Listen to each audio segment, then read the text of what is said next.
You lie. Hello, everybody. This is Ronald Moten from Don't Mute DC and the Go-Go Museum and Cafe, and I'm a proud member of the Kennedy Center Culture Caucus. We are here today, to thank you for attending for this very important conversation. Also, those who tuned in yesterday to two very important conversations and getting a chance to witness some of the great DC culture and music that we have. Today's conversation is very important to me because I was I was blessed to be in the presence of many people who worked with King before they died. And they explained to me the importance and the role that white people played in the civil rights movement as we approach the march that we have in Southeast Washington, D.C., from Southwest to Southeast historic Anacostia. And we dealing with a lot of the same issues, and we need a lot of the same people. What do I mean by that? What I mean by that is that white people played a significant role in dealing with the issues and harms that white people cause Black people and others in America based upon 400 years of history, right? And there are a lot of good people, Black and white, who came together and have come together in the past and now to address those issues. So we're having an honest conversation of how white people can help the Don't Mute DC movement and King's dream, finish his dream of equity and equality for all people in America and beyond. So without further ado, I want you to push the share button, tell everybody to tune in, and you're going to witness a very, very great conversation, filmed right here in historic Anacostia, dealing with this issue. Afterwards, we're going to show you some of the work that we're doing in the community with our partners, UMC and others, dealing with COVID, because it's very important for us to get vaccinated. Very important. 90% of the people in our hospitals right now are not vaccinated who have COVID, right? And a lot of people, I have surgeons and people who are not able to even perform surgeries on people because of the influx of COVID cases over the last 2 months. So we have to think about this and not be selfish in my eyes and make sure we get everybody vaccinated, our loved ones, yourself, and for not just yourself, but humanity. God bless you all. And I thank everybody who supports the movement. And I'll see y'all Monday, rain, shine, or snow. I don't know if y'all know that Stevie Wonder, who helped make this holiday possible, one of the main people, came down MLK Avenue in historic Anacostia, where we at, in the snow to fight for this holiday, right? So if we can't come out, right, to push the ball further until we get equity and justice for everybody, who are we for real, y'all? God bless y'all. Thank y'all for your support. Peace and love. Enjoy the conversation. Ron Moten. Peace. Get started. We're on a tight timeline today, and I want to leave room for the rich dialogue and discussion that I'm looking forward to facilitating here with our panelists and also with you as audience members. So welcome. Thank you again for coming. This is a very important conversation to be had at this particular historical moment. So we're going to jump right in, and I would ask, I'm Lauren Saxton Coleman. I am a DC native. I grew up, I was born in what's called Bloomingdale, and then I moved to the Woodbridge area. Now I've relocated back to the Bloomingdale area. And so I'm very excited to be a part of this. I'm a communications professor and consultant. And so I do work on space, media practice, and Black narrative in media.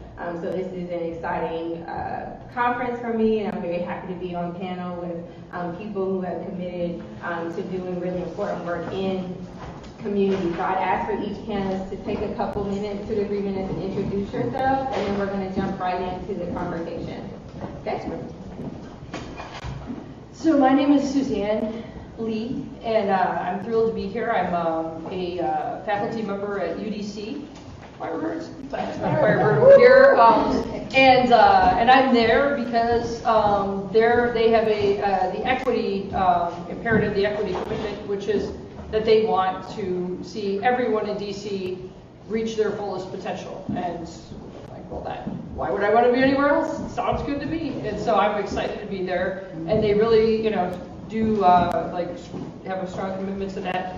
I'm also the CEO of a small but growing, it's a global nonprofit, extending from some work in India, mapping gender-based violence in public spaces. So sexual assault, sexual harassment, and mapping that in a way that you can take anonymous stories and see where you have clusters of incidents.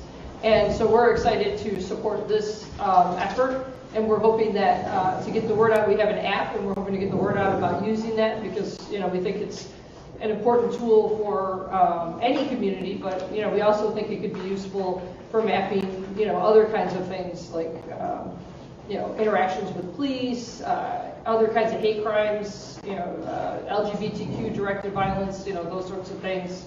So I'm super excited to be here, and I'm trained as a sociologist, but I'm teaching in the Crime Justice and Securities program. Thank you so much. My name is Jason Beal. I'm really thankful to be part of this conversation as well. DC native, grew up Chevy Chase, DC, attended St. Albans. A real turning point in my life was in college, University of Wisconsin-Madison, when I switched majors to African American Studies. And I now see that I kind of understood aspects of African American history long before I understood myself. And so I think in the last few years, been very involved in racial justice efforts in DC, showing up for racial justice Surge DC. I've been an organizer and facilitator for them. And then 3 years ago, started Change the Narrative with the idea, which is facilitating workshops on race, whiteness, and equity for predominantly white students and teachers and parents. And I'm really finding the work to be quite meaningful and necessary, and excited about the potential to grow the work in the DMV area. Great. Good morning, everyone. My name is Bernie Demchuk. Thank you, Lauren, for this. And thank you to Jacqueline and Natalie Hopkinson. This is really important work that we're doing here today on Saturday. Really important that you're here. Thank you all for being here with this. I'm Bernie Demchuk. I retired from the DC government in 1998 after serving my friend, my mentor, my leader, and my boss, Marion Barry, for about 20-some years. When I retired from DC government, I went to GW for 20 years. I retired there just last year. I'm now retired twice. I'm now a UDC professor of African American History and Culture, which is my specialty, and I teach at the National Museum of African American History and Culture. I'm here today because I think this is a very important subject matter for white people to understand. And I'm going to get a little bit more into that in my presentation, but I think it's highly important that this little group here, we begin to expand throughout the city and have more people having this kind of a dialogue. My claim to fame in this subject matter is that I was kicked out of SNCC in 1967 by Stokely Carmichael. Those of you who know your history would know. And what that means simply is that my chairman in SNCC in 64, 65, and 66 was John Lewis. And John Lewis was a multicultural chairman of SNCC, Student Nonviolent Coordinator. When Stokely took over SNCC in 66, in 67, the white students were purged out of SNCC. And I raised my hand in a meeting with Stokely. He was a gentleman. I love Stokely, no hard feelings whatsoever. I raised my hand and said, Mr. Chairman, what do I do? You know what he said? He said, go organize white people. Because all we were doing was organizing black people. That was a turning point. That's why I'm sitting here. So anyway, that's me. Thank you all. And this is a panel about whiteness and how whiteness mutes DC culture and also how whiteness helps shape policy. And so I think a really important place to start is just for us to define what whiteness is. Because I think we hear this term and it can be so abstract that people can't grasp onto it. So can each of you take some time to talk about how you define whiteness? And any of you can start. Sure. In fact, why don't I start by introducing these pieces of paper, which will help you. You have in front of you 4 pieces of paper. Number 1, you have this, which is called a critical race theory timeline. This makes it perfectly clear graphically. We are talking 246 years of slavery. We're talking 103, look at the top left bar. We're talking 103 years of Jim Crow, black codes, lynching, Ku Klux Klan, mass incarceration, convict lease system. That equals, look at the little gray bar below that, 349 years of white supremacy. Graphically, look at where we are, who we are. This is for your information, critical race theory timeline. You also have in front of you a little essay called History Hurts. It's a little essay about how the police have been used to support white supremacy for the last 385 years. This little essay will help define whiteness. You also have, of course, the famous nowadays 1619 history project. And last but not least, you have a little bio here of an obit of the guy who popularized whiteness studies, Noel Ignatieff, and he wrote the book, How the Irish Became White. Really important understanding. Let me take about 2 minutes to just sort of frame my interpretation. These guys may have a little bit different. Whiteness really started in, studies of whiteness started really in 1903 with W. Du Bois and the Souls of Black Folk. By 1912, James Weldon Johnson wrote a book called the Autobiography of the Ex-Colored Man. In that biography, he asked the question of black people understand white people better than white people understand themselves. And in that biography, he began to make it very clear that, look, we black people, we understand whiteness, but white people have no idea where they come from and how they got to be where they are. You continue to get James Baldwin in 1963, who raised a very important question. White people come to the understanding of who they are. When white people come to the understanding of who they are, and the Negro problem, that will go away. The Negro problem is not the Negro problem is that white people don't know who they are in relation to black people. So this whole concept of the history of whiteness, and that is understanding that whiteness really becomes not just a social and a political construction, but a social, political, economic, and cultural construction. There is no biological basis to whiteness. Whiteness is a theory. Whiteness is a theory that, in fact, is about power and privilege. It's about defending power, about defending privilege. It goes on and on that certainly in the 1970s and 80s, we began to have really critical studies about whiteness and about why it is used to maintain a system of white supremacy. And I'll close with this. Why this is important to study now. I believe, I believe that white supremacy is dead. That doesn't mean white supremacy ideology doesn't still exist. Of course it does. White supremacy is dead. Why? Because in 25 years, ladies and gentlemen, you know this, America's going to be majority minority. That doesn't mean that minorities will now control the economic power. It doesn't mean that. It means that in 25 years, we will be a majority minority country. African Americans control major portions of the American economy, culture, social, and political realms. But as a matter of fact, what's rising now, as white supremacy decreases, what's rising is white nationalism. And Bernie, if I can just interject here, I think you brought up a really important point. And Sue, I was wondering if you, or Jason, if you had a point to add, particularly about how whiteness functions on a systemic and systematic and institutional level. And I think that that's a really important point to draw out when we talk about privilege and power. So can you all talk particularly about how it operates on both of those institutional and systematic levels? Yeah, I think one of the really important things to think of, we hear a lot about white privilege, but you're exactly right that white folks have a very hard time recognizing the privilege that they have. It's like a fish swimming in water. Well, tell me what water is. I don't know. I just swim around, right? And so you are imbued until you become self-aware of the privilege that you carry, you're imbued and you're walking around with it and you're just living your life and you're thinking, well, this is just me making a good life for myself. And that's the privilege. You don't have to see, right, what you don't have to see. That's the whole point of privilege. And so it's very easy for people to forget. They're like, oh, well, you know, slavery, I wasn't a part of slavery. I didn't have anything to do with that. You know, and so anything that I get by extension of that, the argument in the mind goes, oh, well, you know, that doesn't affect me. This is all, I'm just this individual that created this reality for myself. I got this nice house because I'm just this individual who works hard. So does everybody else work hard, right? You know, like people have 3 jobs, but they don't get the house, right? Because capital tends to aggregate over time.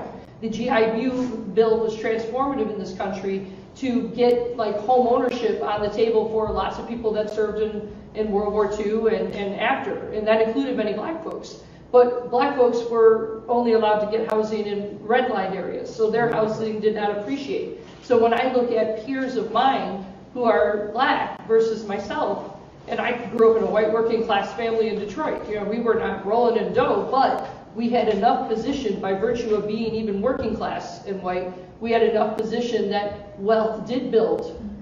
I you know, will get some inheritance, not a lot, but some, but my black peers will not. And they're just like me in every other way.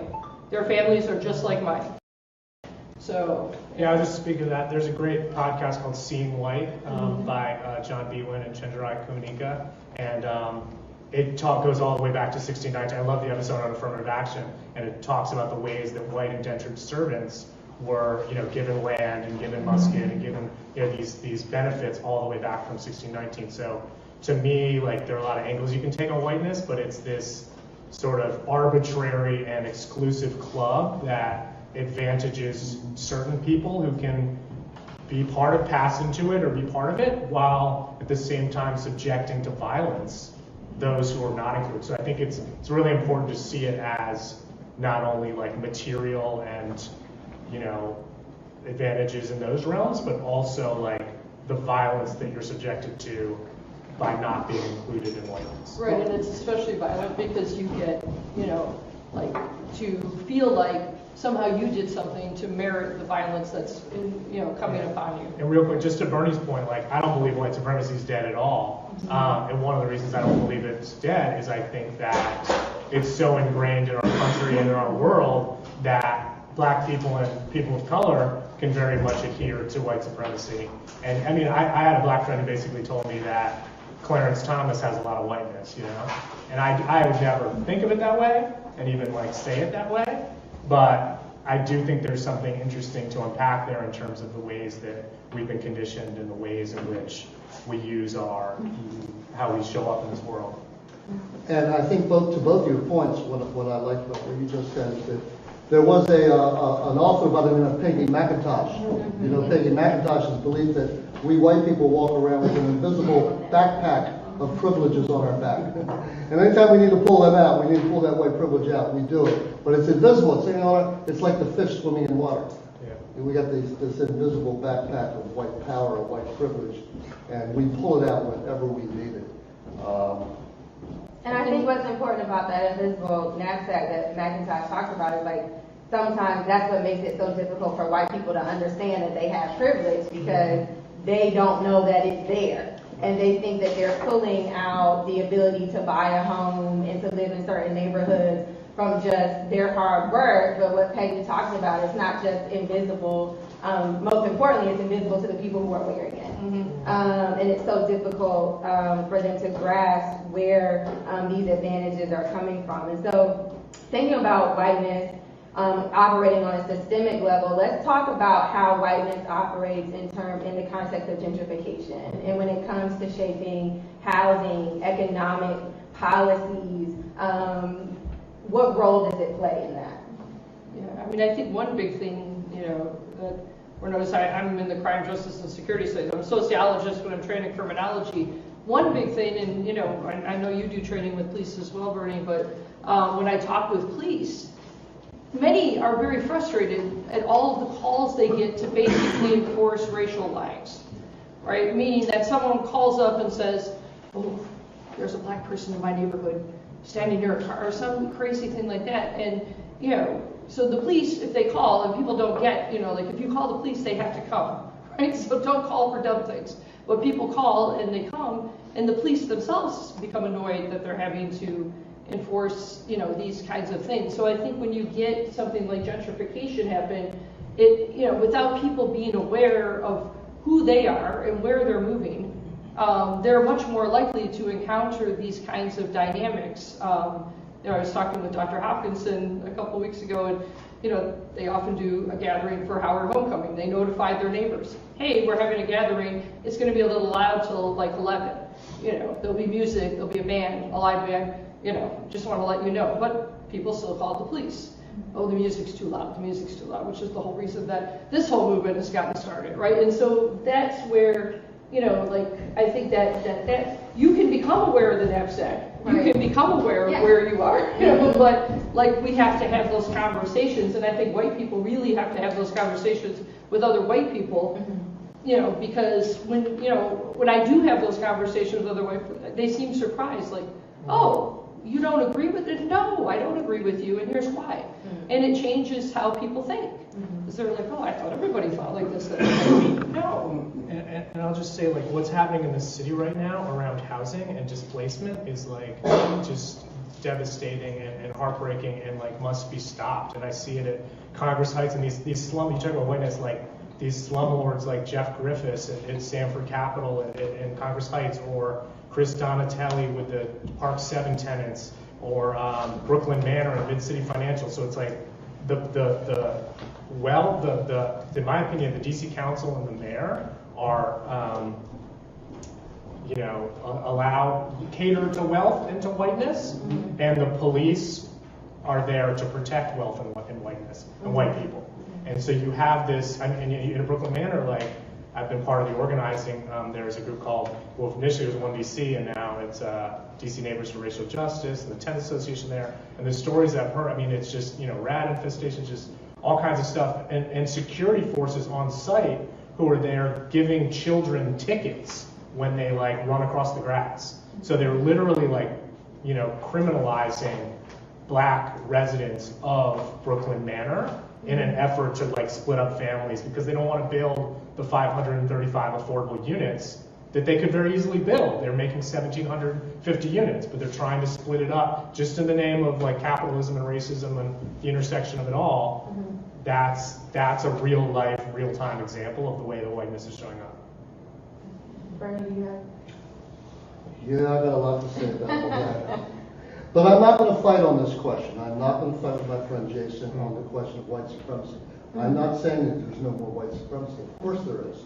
I'm saying that it's the more it goes on the decrease, the more white nationalism rises to protect that white nationalism with that violence. El Paso, 22 Mexican Americans killed. In Pittsburgh, Jewish people blown apart. In Charlottesville, Charleston, 9 people worshiping in a Bible study.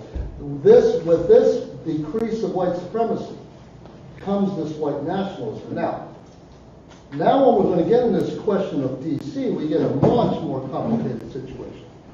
I've got an action plan which I'm going to lay at the end here about gentrification, about white supremacy or white supremacy in Washington, D.C. I'll lay that in a second, but first, let me say this.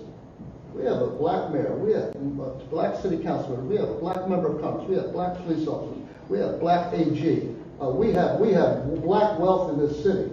Now, if we're going to talk about gentrification, we really need to talk about capitalism. We really need to talk about the supremacy of private property. We need to talk about the supremacy of the banks in this system and in this country, in our city. I agree with this analysis, I absolutely agree. But the question really becomes, what is this gentrification? Because I'm going to challenge this word gentrification. Because nobody on my street, in Shaw, nobody on my street has ever been forced out of their home. Everybody, the old African Americans in my street, sold their homes in the last 5 years for $1.2 million. And they bought them in 1920s and 30s for $15,000. I understand that people are forced out. I understand that the rents are too damn high. I understand all that. But we have to really begin to talk about what is this economic system that we're living in. And who is controlling this economic system? And is it African Americans, or is it the banks, or is it the super rich? Guys, you know this, I don't have to tell you this. The rich are getting richer. The middle class is getting poorer, and the poor are going to prison. That's the system. That's not gentrification. That is capitalism. We're going to talk about real estate racism is redlining. Redlining was real estate racism. We need to reverse the redlining, and we can do that in D.C. And Ed Luzier is working on that. He's a really important person in this process. We're going to have to dig deep into Washington, D.C., and I want to go there in a few minutes, but I'll defer. And I think it's important for us because there's so many different definitions of what gentrification is, right? So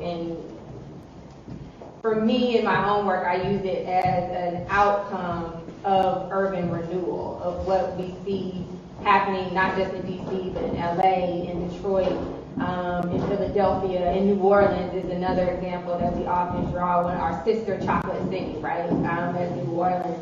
And they're both can be positive and negative outcomes of urban renewal. And I think what Bernie brought up a good point when we think about who is being displaced in this process of displacement, some people are being forced out because I can't afford it, but then when we think about the system of capitalism and the role whiteness plays in it, if I offer you 1.2 mil for your house, and you have X amount of debt, or you have X amount of responsibility, of economic responsibility, that 1.2 mil is looking really good, and I can go and purchase something cheaper. But what do we lose when we leave the city? What kind of, not just economic capital, but social capital and wealth, right? So let's spend some time talking about this idea of displacement.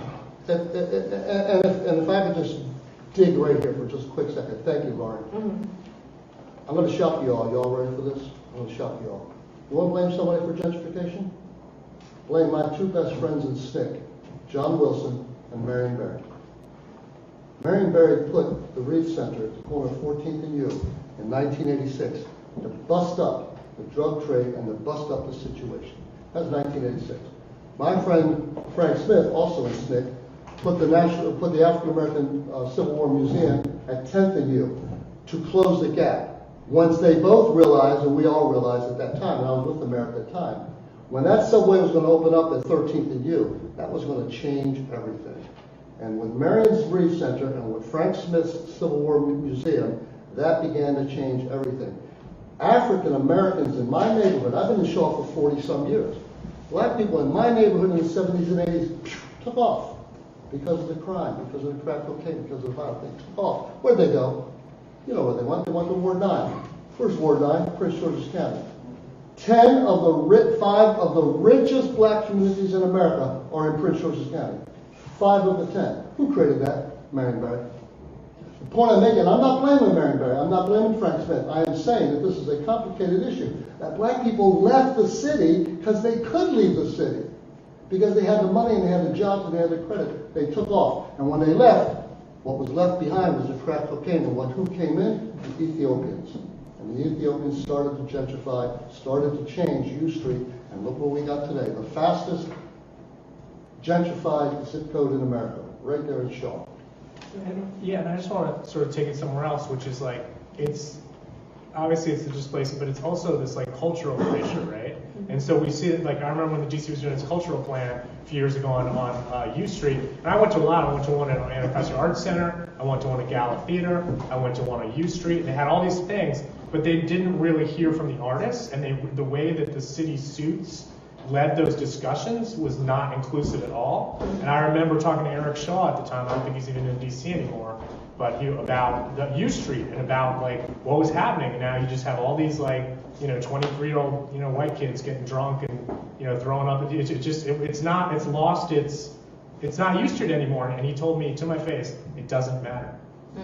And to me, like that is a core thing as well. It's like, Go-Go, was pushed out of the city by the DC City Council. So now with Dome UTC and now with what just happened in April, like there's this resurgence of Go-Go and this feeling like we need to make it the national music of DC, which is a complete no-brainer. Mm-hmm. But like let's not forget that like that was like systematically like pushed out by past city council, and also that there's just enormous cultural erasure in Shaw and in U Street and these neighborhoods that have these $14 cocktails and cultural appropriation too. And Eat the Rich next. Sunyata Ahmed, I did an interview with her. She talked about the way that they'll use like a black woman with an afro and say like, you know, treat yourself and stuff. And it's just like, it's completely offensive what's happening, and not just in DC, and racist. And that's, so there's a cultural aspect to this as well. Yeah, yeah, go ahead. I was just going to say as well that I think one of the other big dimensions in all this, you know, which Bernie, you know, noted, you know, this war on drugs, like with this blight, you know, especially in certain places, DC being probably the epicenter in the country of that blight. And so, yes, you have people moving to PG County, but you also have a huge number of, especially black men, arrested that disappear into the prison system through their, you know, most formative years, you know, like their 20s, their 30s. All of that energy, all of that creativity, all of that ingenuity. I first met Mo when I was teaching at Trinity, you know, here in DC, and they had transformed to become this university that was serving women in the District of Columbia and, you know, elsewhere, but a lot of the students are from here. And I had no idea what Peaceaholics or anything was until I met some of his students, because they were putting kids through college. And I met this young woman, I was like, well, what? And she explained her background. Yeah, I was in a gang. This guy got me out, and he put me through school. And she had incredible talents, and, you know, like the bell went off in the head, and you're like, oh, well, how many other people with tremendous talents are being locked up and lost, so that you're losing not just the culture, but you're losing the people and their potential, because you're grabbing them at their, you know, youngest, or, you know, formative stages of life. And, you know, we're not doing that notably with the current drug crisis. Right. Yeah, which is affecting mostly white people, right? And so, and, you know, like, it's hard to have these conversations, especially with white people, or about mass shootings. Yeah, they're always, the shooters are almost always white, or occasionally, you know, Asian student, you know, so what, you know, like, we have to be able to talk about these issues, but we're very ready to talk about blackness with crime, and, you know, black on black crime and this sort of thing, but we have to be able to talk about it in, you know, other sectors as well, and that's some of the engine that I think drives a lot of this. Yeah. Or at least drove a big part of this, you know, in terms of the dynamics of this city and many others. Yeah, and I think just in the interest of time, I'll say this, and I do want to give the audience, a couple people, a chance to ask questions. But I will say, I think it's also what we're talking about, what's being said also shows the complexity of what's happening here in the city. And I think we have been this is why this conference is so important, because I think we really have been limited in how we've been able to talk about what is happening in our communities. And all of these things are happening at the same time. It's economic, it's political, it's cultural. And we're talking about them in isolation when in fact people were leaving DC and people stayed in DC and people got thrown in jail and people are being displaced, meaning they can't afford it, and people are choosing to leave because they're being offering a lot of money. And so we have to understand that there's nuance, right? And I think that's why these conversations are so important, to begin to start peeling back some of these layers to find some productive strategies of what can we do, right? And so, yes, Jason, and then I want to get the audience, and I'll come. I just want to say real quick, because like part of the reason I'm doing the work that I'm doing at like the Sidwells and the Edmund Burkes and the Georgetown Day Schools is because I went to that independent school, and there's such an enormous divide and such an enormous bubble of privilege and entitlement, and they're being taught that they're like the next generation of leaders, right? And so, and I now see as an adult graduates of some of those schools in showing up in some problematic ways in DC. So it's interesting to see it like, you know, this nurturing of like white saviorism basically, right? So I think that's a really huge thing to address as well, is that like, how many folks from Ward 3 are here right now, you know? Right. Yeah. Yes. I'd like to suggest that one of the ways in which one of the strategies would be organization. In next year, it's very likely that this conference will not take place in this building, because this building and We Act and District Culture, unless a $2 million grant goes through the DC government, this place will be bulldozed And it'll be another example of gentrification. I know Ed testified at a hearing last week. I've submitted testimony, and my 2 council members, telling them that the grant for this organization and the 2 other organizations is critical.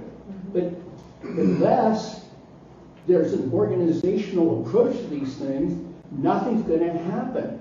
The new halfway house, which to replace Hopeless House, the halfway house for returning felons, for returning citizens, unless enough groups organize around this, men returning from prison, DC citizens returning from prison will be sent to a halfway house in Baltimore, okay? But unless organizations break down their silos and start getting together around these issues, and believe me, there are plenty of returning citizens organizations in this city, but are they breaking down their silos to create a force and organize around this issue of a halfway house? Similarly, it would be a tragedy to lose these 3 companies here and for this building to be bulldozed in the name of gentrification. Yeah. But unless organization takes place, this place won't be here next year. Precisely. Yeah. Yeah, so I was listening to that whole conversation about displacement and that whole thing about Marion Barry and stuff like that.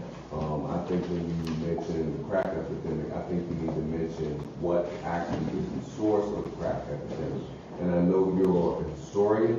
I don't think it's fair to say that, that whole conversation about whiteness and privilege started in just 1619. There are books from like the 1800s with talks about, white beauty and white genetic supremacy. We're talking about Wombat and all those guys there. I think they had pretty much a, large influence on how cultural erasure is part of white people's history, and this is one of the things that happens throughout history over and over again, even back to BC, where there have been people erased out of that whole thing.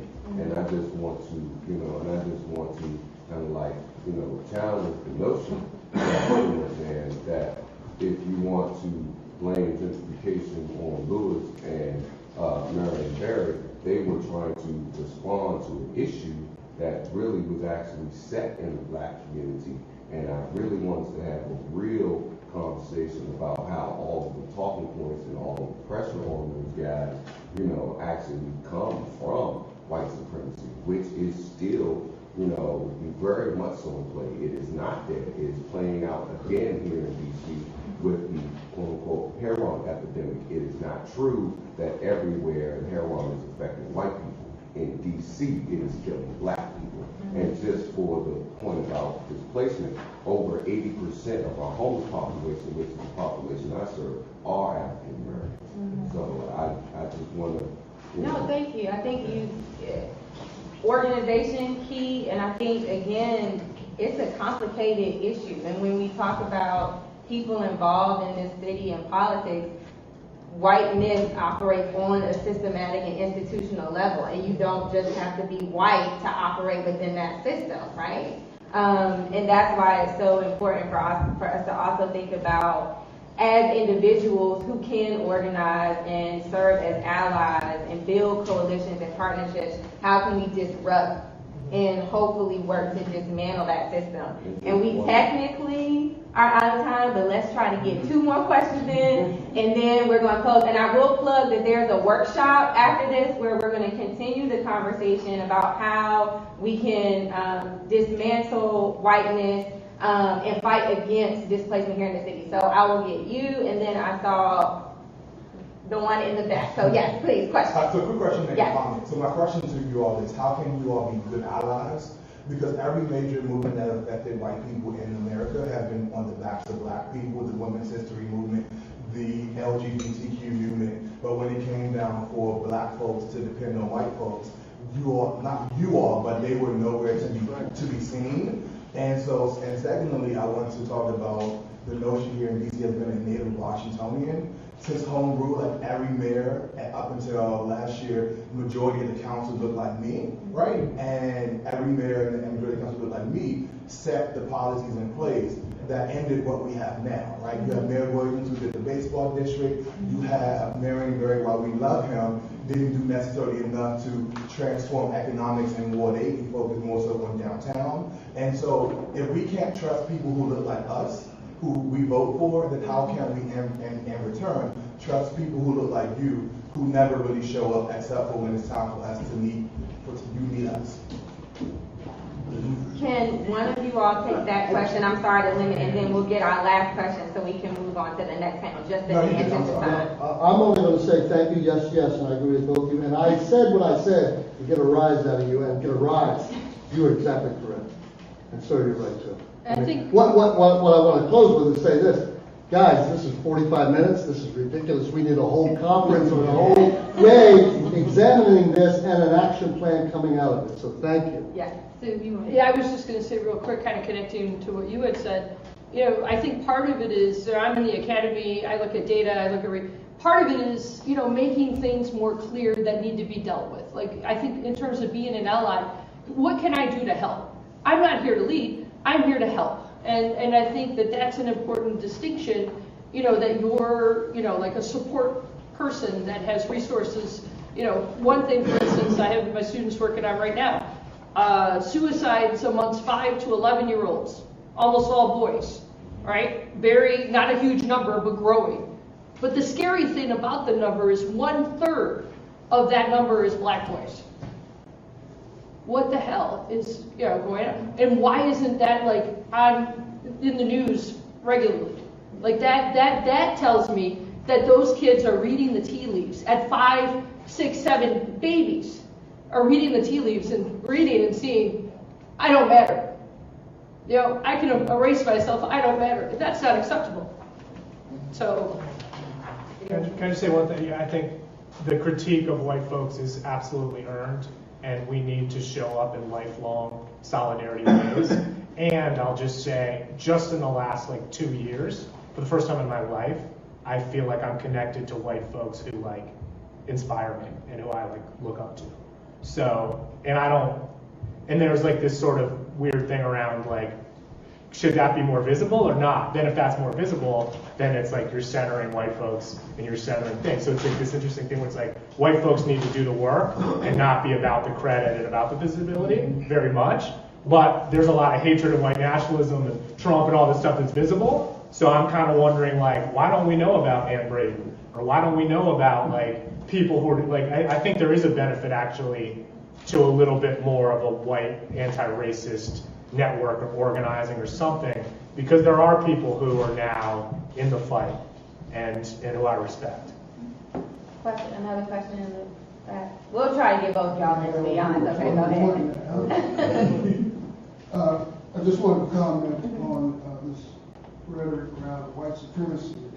When white flight happened because white families didn't want their little white girls going to school with little black boys. And they left and created their own little suburbs, new schools, new homes. So the problem is institutional. Once the schools here, when the economics of the school system went into decline, they became dungeons. They didn't become places that were conducive to education. And then having to create your own economy is another issue. And then the laws become such that they represent the white culture. And then the rest ends up in prison and another issue. If you all can stay for the workshop, please do. I have 7 points of an action plan, and number 4 is your point. We created the ghetto with redlining in 1934. We can reverse that by investing taxes into the black community. We can, which is called reparations. We can reverse that. You're exactly right, sir. Thank you for that comment. And also, the workshop is next, and there's also another panel at 11 that actually talks about equity in school here in DC. So there is going to be another, a longer conversation about that. And again, I think that's another point that shows how interlocking this system of whiteness and white supremacy, how it functions on an institutional level. To the comment of why blacks left the city to go to the suburbs, they wanted better education for their kids as well. So Right. better schools were in the suburbs Right. because they were new and they had the resources. Because 68 fair They housing. took the programs, the music programs out of school. New Street was full of jazz musicians. That was an economy that was thriving. They took the schools, the school programs for music out of the schools. I had a conversation with a guy a while ago about books and the level of books going into other schools. So why give them the new books? They're not going to do anything but tear them up. Why you don't tear books up? My kids do. Yeah. What's Yeah. that? So the conditioning of people, the way people think, continues to oppress other people. You know, when they've already been told that they're, this great, we're the ones, we're the power. White power. And that attitude plays out in the suburbs too, because the suburbs have become segregated as well. I'm up in Howard County, they're having a massive fight because they're trying to redistrict. And really it's because they have racial inequity in a county that was formed to be, a place that didn't have that. They have it now. And they're like, no, this is, and they're having a big fight because there's a lot of people that don't want immigration. To get a loan, a small business loan, and to start my business, and somebody else of another color, a white person goes in, who do you think they'll give that loan? Yeah. And we have one more in the back. Did you? Yes, so it just seems to me, and I apologize to y'all if I just like keep things simple. So it seems like whenever black people win, or people of color win, Caucasians followed and something happened. Whether it was Rosewood, Black Wall Street, whatever. We went somewhere, we were amazing communities. Wherever we go, we're an amazing community. We thrive. We can create economic wealth for ourselves and things like that. And I'm just trying to figure out where's the disconnect where we're using those blueprints to create economic wealth. Like if the problem is economics, let's put our money together.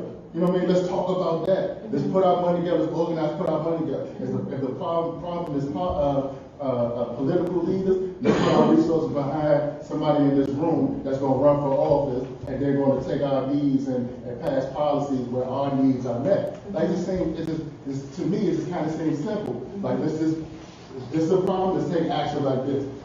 If this is a problem, let's take action like this. I mean, wherever we go, I don't care if we all end up in Congress Heights. We can make Congress Heights whatever we want to make Congress Heights. You know what I'm saying? Wherever we end up. If we end up in the Ninth Ward, we can make the Ninth Ward whatever we want to make the Ninth Ward. Yeah. So that's all. Okay. My question is this, if you do come with all that power, how do we protect it from white nationalism? Because that is what's happened to those communities.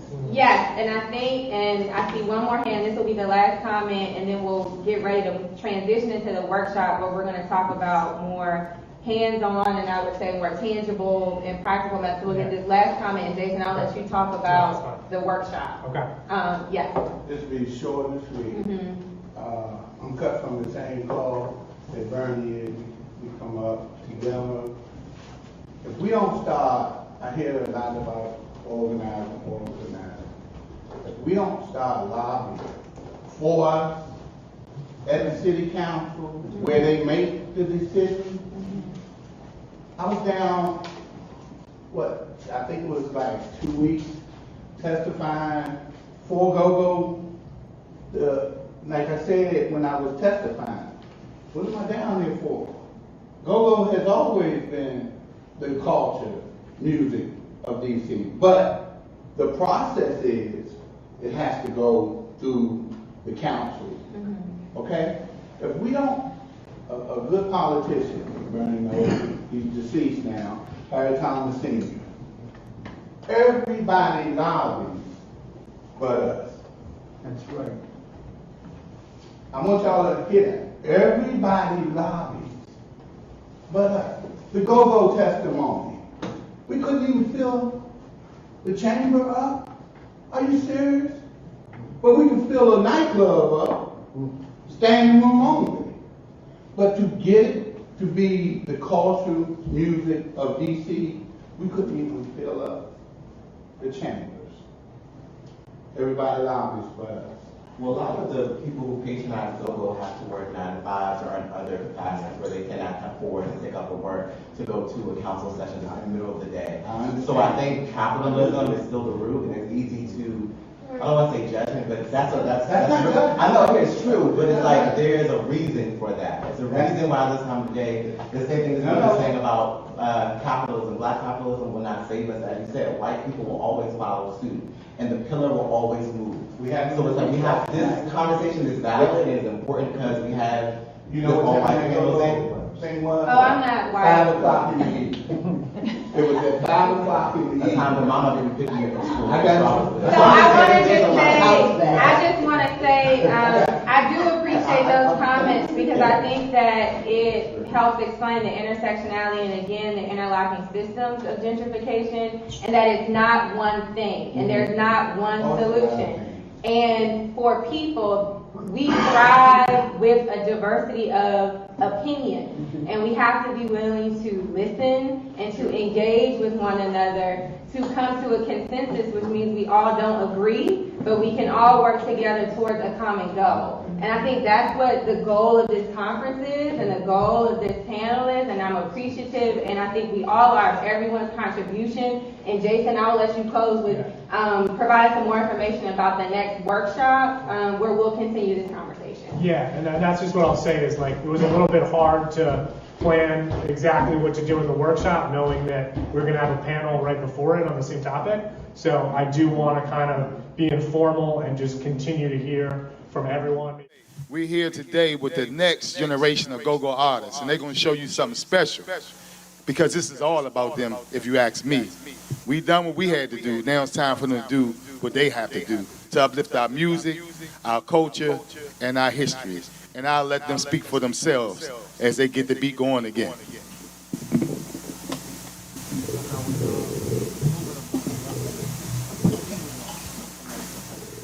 Appreciate you, Ronald Moulton, man. It's that good old Drama Squad band and show. For everybody that don't know, you know what I'm saying? We're going to warm the party up for y'all tonight, man.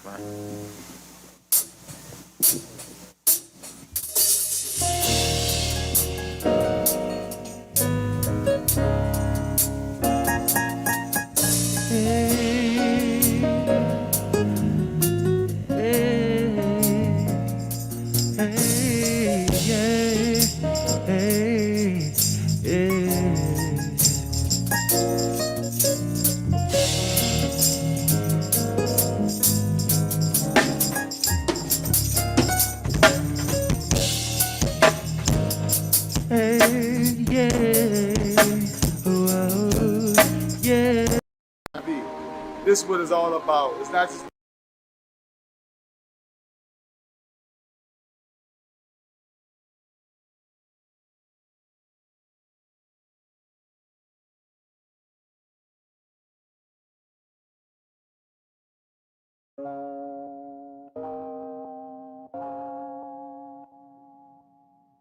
here at Checker Enterprises for Go-Go Preservation and Awareness Week.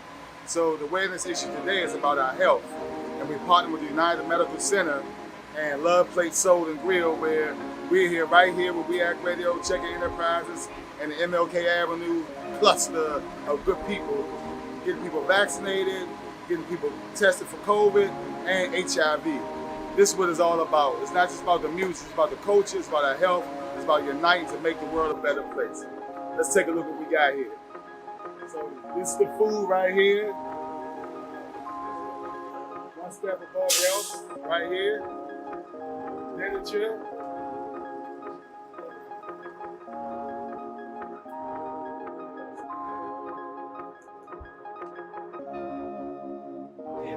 Activate the community over here. United Medical Center coming to the community, making sure our people are tested, vaccinated, And that's what it's all about, man. Bringing health and wealth to our community. Peace and love. Y'all can go back down and enjoy the entertainment. First bang, and let's work.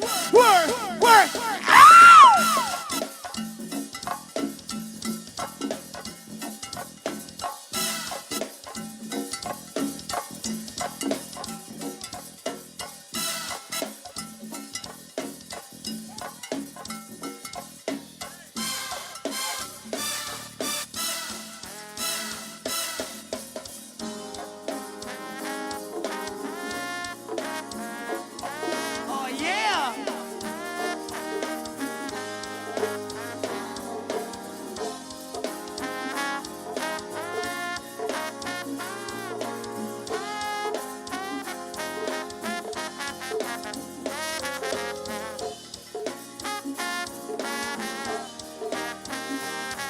Woodland.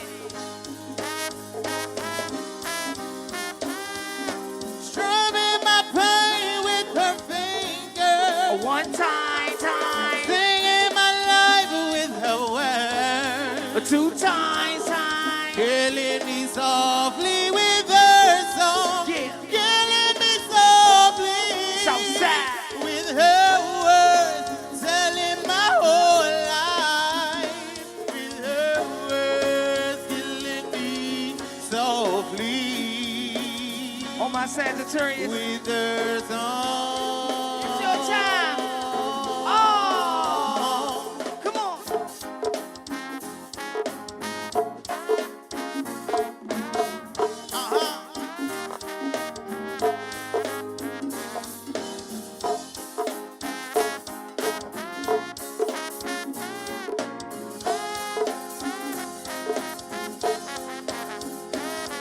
Yeah.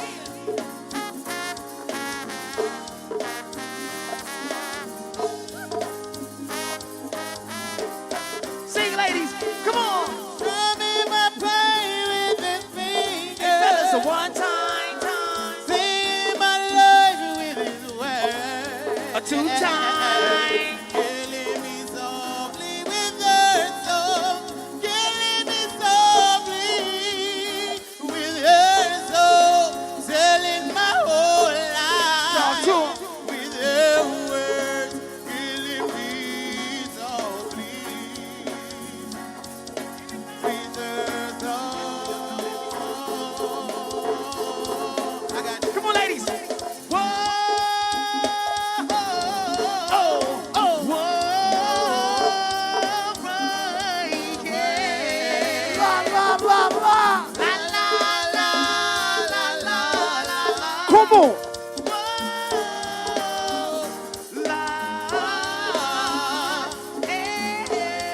Say what?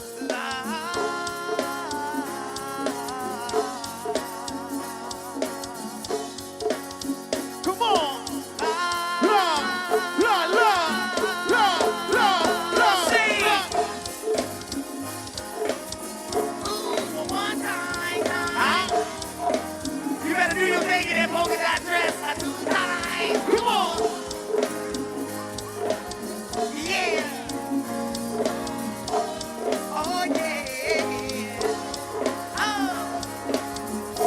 That's right, brother. What? Come on, y'all.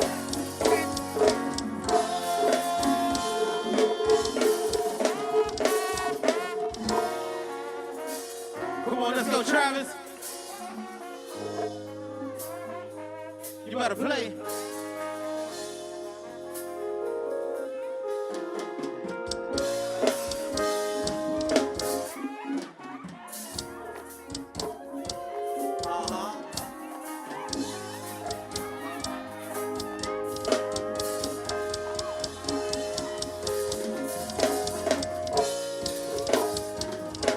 Let's go. Manhattan. What's that?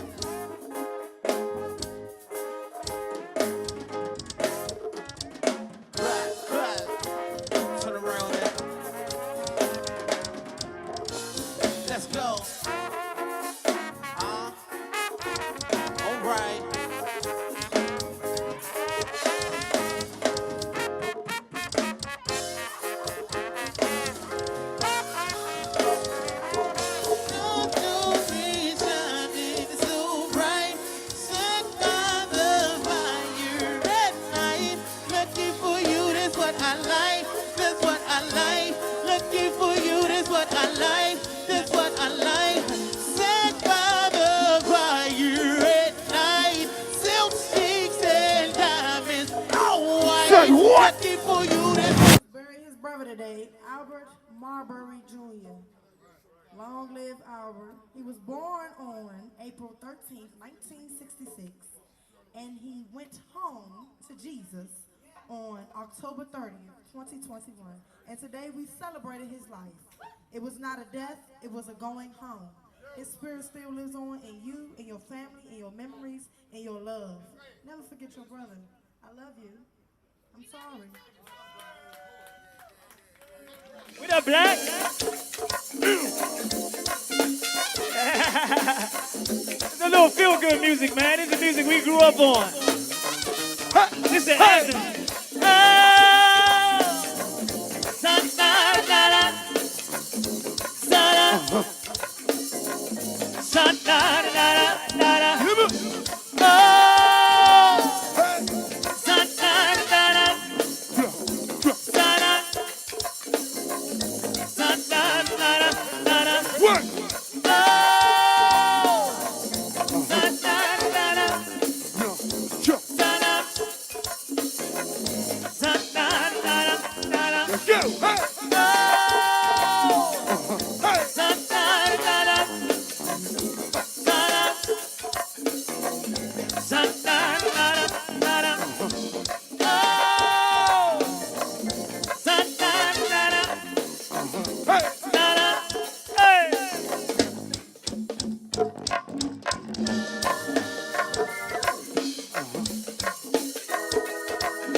What up, Greg? I've been walking.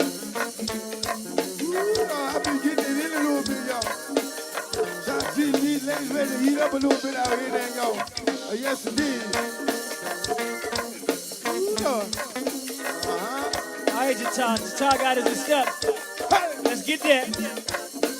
Get that, get that. Watch it, do that, do that. Y'all ready? Can we do that, Pop Man? Yep. Good pop, boy,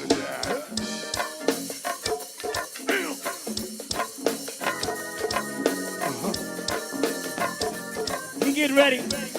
You get ready, ready. Let's go.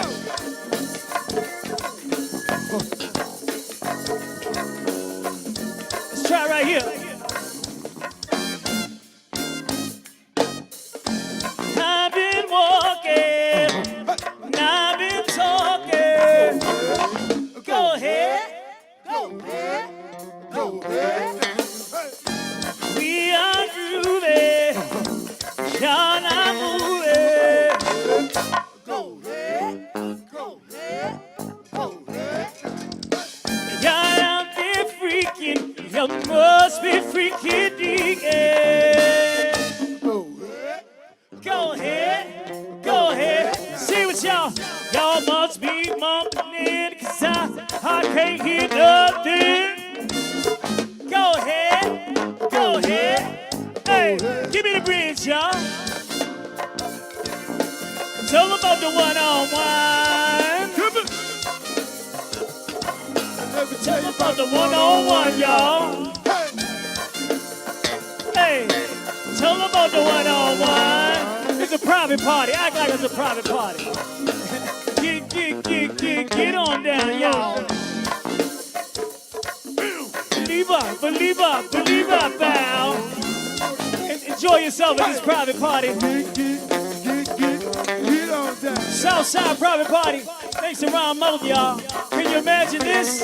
Can you imagine this right here? Hell yeah. On the Wednesdays and Wednesday, Thursday, what day of the week is it? It's like Jack and Thursday. Jill going up the hill. All my days run together. Have a little fun. Little fun. On the way, they met the PE stars, so we told about the one-on-one. It's like Jack and Jill going up the hill. You have a little fun. I said on the way, they met the PE stars, and we told about the one-on-one. Believe now. Hey, say, can we get on down, y'all? Tell them about the one-on-one. Can we get the percussion a little bit? Hold it down, let the percussion rock.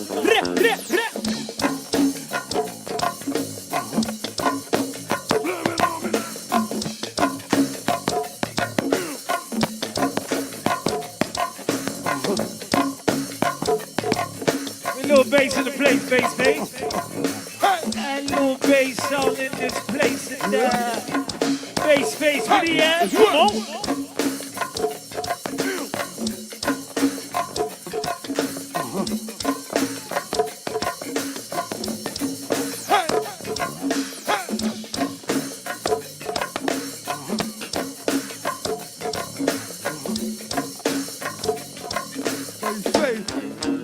All the people in place, let's work.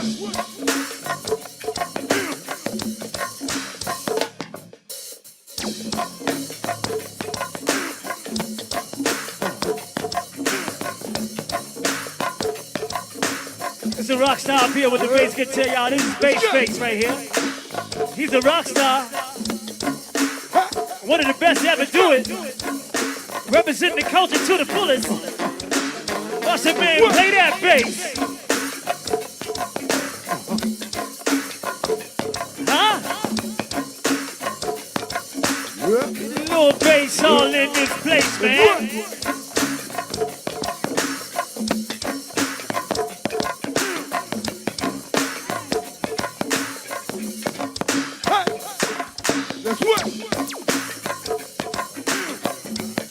Let me go set it up for him, let me go try that one. Oochie coochie, man.